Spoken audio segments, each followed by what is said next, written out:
All right. Someone's got to take last place, so might as well put a pin in it. I love John Pertwee. Ruffled shirt, Venusian Aikido, reverse the polarity. I've reversed the polarity of the neutron flow. He's the first modern action doctor, but his regeneration into Tom Baker is a crossfade. Now granted, that happened because John decided to leave the show after his friend Roger Delgado, who played the Master, was in a car crash and died.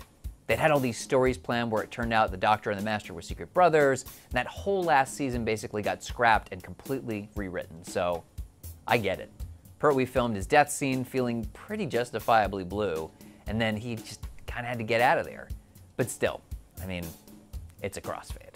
Colin Baker was the Doctor when the show went on extended hiatus. It's gonna get canceled. But then, Colin and the fans fought that off by having him and some other people sing a song to save the show called Doctor in Distress. There was evil magical creatures who tried to exterminate.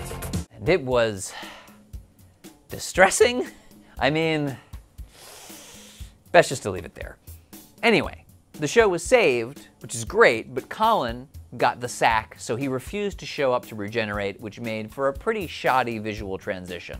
But points to Sylvester McCoy for putting on that coat of many colors. It's nauseating. Let's move on.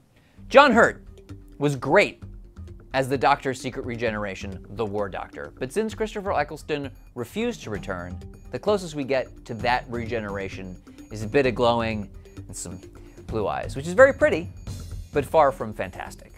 Fantastic! Gosh, it was neat when Paul McGann turned up for the first time on the actual Doctor Who show proper in nearly 20 years, and then he regenerates. And it hurts. That's a joke because he regenerates into John Hurt. Anyway, but it really does look painful. And then we see a young John Hurt in a reflection because John Hurt was actually very old at the time, and so the BBC had to cheat.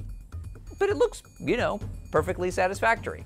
Meanwhile, when Matt Smith regenerates, he gets a beautiful death speech, all full of meaning and bow ties falling and Matt's wig and Karen Gillan's wig, and then there's like a whiplash regeneration, and suddenly Peter Capaldi doesn't have a wig at all, just new kidneys.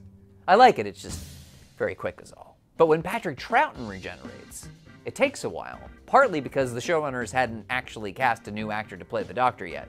So he just spins around, and it makes him giddy. I don't know, I liked it.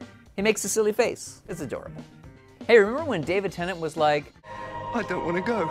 But then he, you know, totally goes? It's a good regeneration. It nearly blows up the whole TARDIS. It gets so blown up that Matt Smith gets bits of it in his mouth, and then he has to spit them out. That was totally in the moment, too. Unscripted. Blown up ship, running around, spit. That's a formula for a great regeneration, you ask me.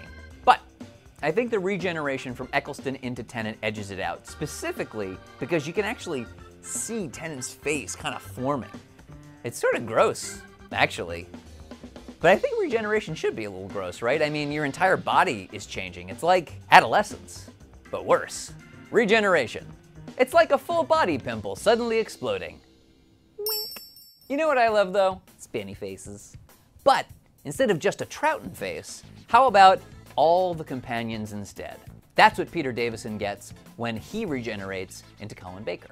And then the Master shows up and is like, "Die, Doctor! You must die!"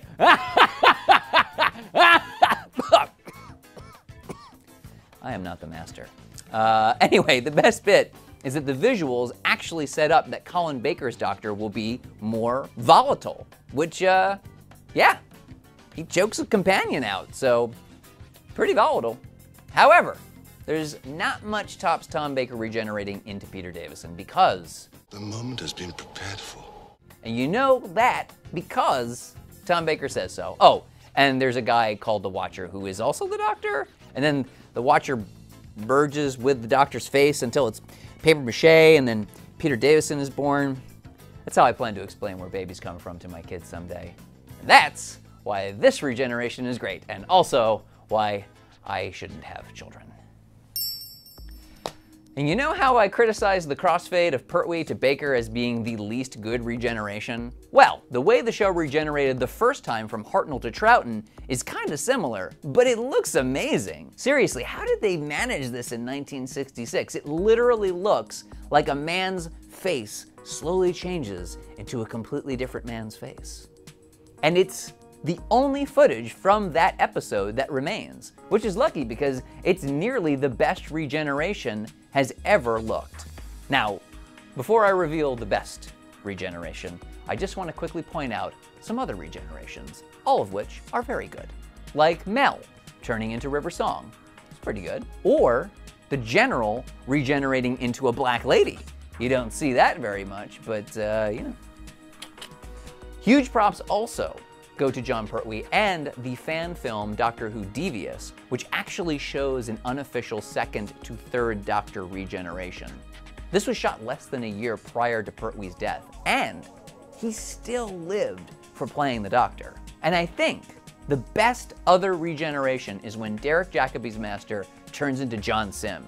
He literally screams into his new body. That's terrifying. Perfect Master regeneration. But the best regeneration of all comes from the most unlikely of places. The American-produced 1996 Doctor Who TV movie.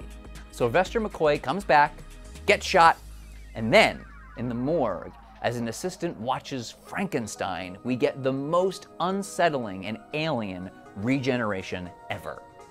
The way McCoy and McGann contort their faces takes what Troughton did and makes it scary.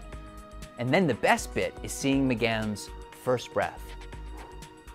No glowy hands, no blow-up TARDIS, no crossfade, just a bona fide moment where a man literally appears to creak and crack until he is a completely different being. Amazing. And that's it. Regeneration. It's a lottery. Which one's your favorite? If you had a full body pimple explode into a new person, how would you want to do it? Me? I think I'd glow and contort and then have a man in a goatee tell me to die, but you know, I'm a romantic that way. See you next time.